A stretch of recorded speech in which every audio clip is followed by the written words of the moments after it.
omukolo munnange osanga kuguddako nja kubeera asobola kubeera ogera ku mukolo ki tebampa kaadi naye era ebintu ebyo manyi ebyemikolo muntu oba n'entegekazo oba naye abantu omeka boyagala okuyita oba n'abantu boyagala oyita naye buli omu aba n'ensonga ze tuyinza nenya muntu lwaki teyayise oli kubanga tuli bangi tasobola kutumalayo ffenna osanga naye wayitiddwa kuwolera amawulire singa obadde toli osanga tewandibadde so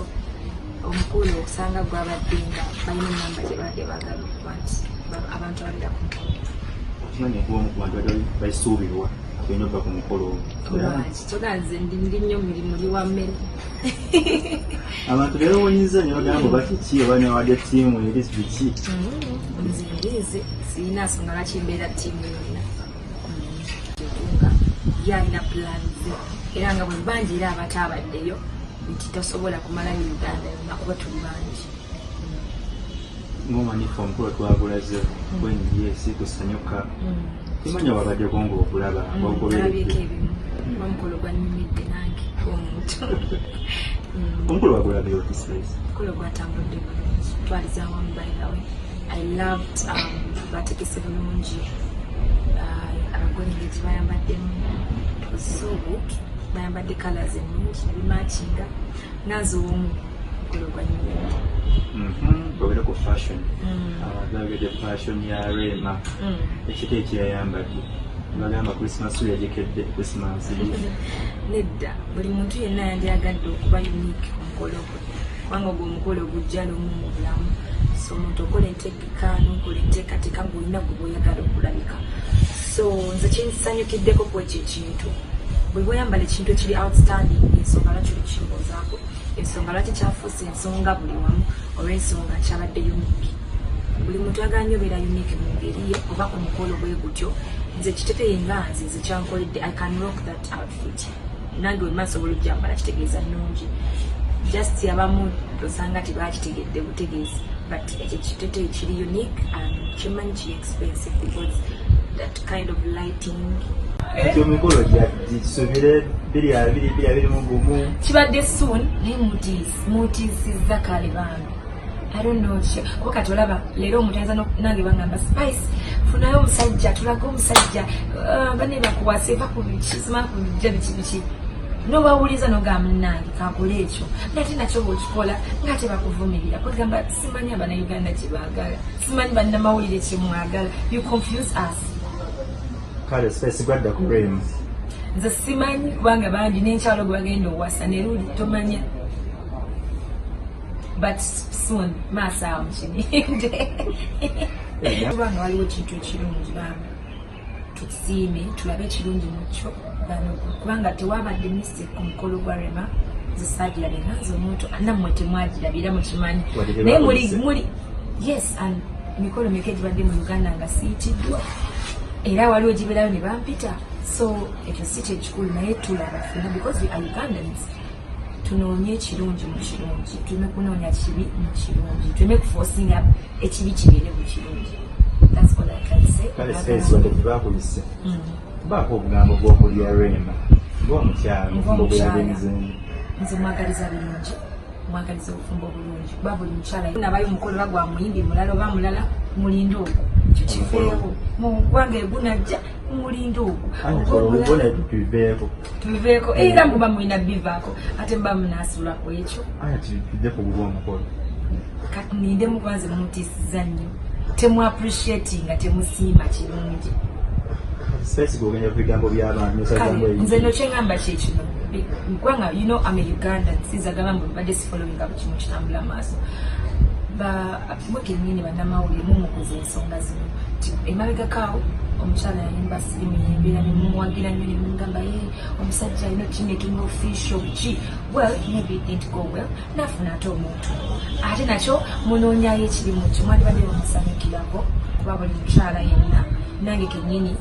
era nze njagala nkomekerere nga ndi married nga nina omuntu anjagala lonjagala tufune n'abaana buli mukyala kyeyandibadde ayagala so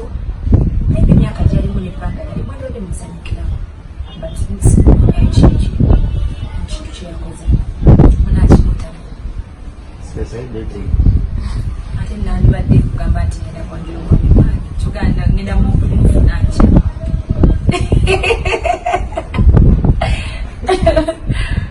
n'omukolo gwawedde naye mukomyawo ebintu bino mwagala mawulire tuli ku kintu kyekimu omukolo gwatambudde bulungi era gwe nokunyuzawo n'akayimba keekamu mudu abaddewo naye nga mazima gennyini nti tusiimeko kintu kiba nga kibadde kirungi omukolo gwa Rema gubadde mulungi bambi yategeka bulungi ndooza gwe mukolo gw'omwaka so wetulaba ekintu ekirungi tulaba ekirungi mukyo tuleme kunoonyayo kiri muki kuba omukolo gwa mubaleke banyumirwe marriage yaabwe mu bulungi I think twandibadde tukomya ekintu kino kubadde abantu bali nnyo kukola these things interviews babuuza ono babuuza oli kiwale mu mukolo what's so special about it it's just kiri nomo kwanjula yes celeb naye tetugenda kusula ku ekyo tuyiye ekirala otherwise bingi nnyo ebiriyo mutisiza kubanga nange mbadde nze na plans zange ezanjula omwami wange omwaka nga tegunaggwako oba earlier that next year naye mutisiza because mukifudde nnyo ensonga mutisiza munkwate bulungi sikulimba hard plans ez'okwanjula omwami wange omwaka nga tegunaggwako oba earlier next year naye ntiddemu sikulimba because nze ndaba buli kirungi abantu banoonyayo ekiri mu kyo kitegeera omukolo kugamba buliddwa akabi ku mukolo ogwo kati batandise kubanga banoonya omwagaliza obufumbo obulungi kuba buli mukyala ayetaaga omuntu amwagala amutegeera ate agenda omuteeka mu mataala si byamwagalira mu kuto obanga obadde omufunyi nze mwagaliza obufumbo obulungi kuba ffenna buli mukyala kyekirooto kye komekerera nga bakubye embaga oyanjudde omuntu wo ate mukolo ne gubanga si mukolo munene so I know mukyala mulungi ate mawugiza tabula bulungi njagala awangambiyo naddala kibalumire ddala bagamba musimanya tumuwadde mwezi you don't know what God has you don't know plans za Katonda nganage wenzirako era fudde kijja okugwera bagenze nkula nsira amabega era nkula ngenda mu maaso inshallah Ndio waleetedde ba Rema oba engeri otugambe naawe oli mu mmundu era oluyimba lwaba ali mu mmundu abalina laavu ate nga yaddala era oluyimba olwo kanduweereze Rema ne Hamza as well kambandiiramu katono nnyo akayimba kabanyumire nga bali mu honeymoon bakita honeymoon kati yes naye gwe Hamza nze nyamba toncha kwagala okusinga ku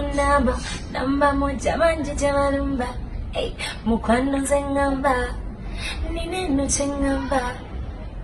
omukwano gwo gwe gunzisa mu mudu amapenzi go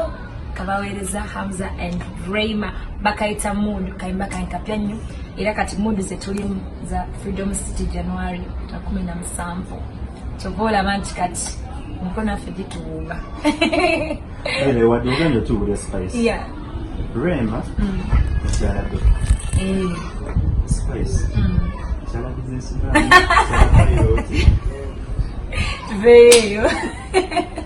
tubeeyo mujja kulaba ku time ng'etuuse kuba naye temwambanya nti mukyala Doctor temwategedde recently bimaze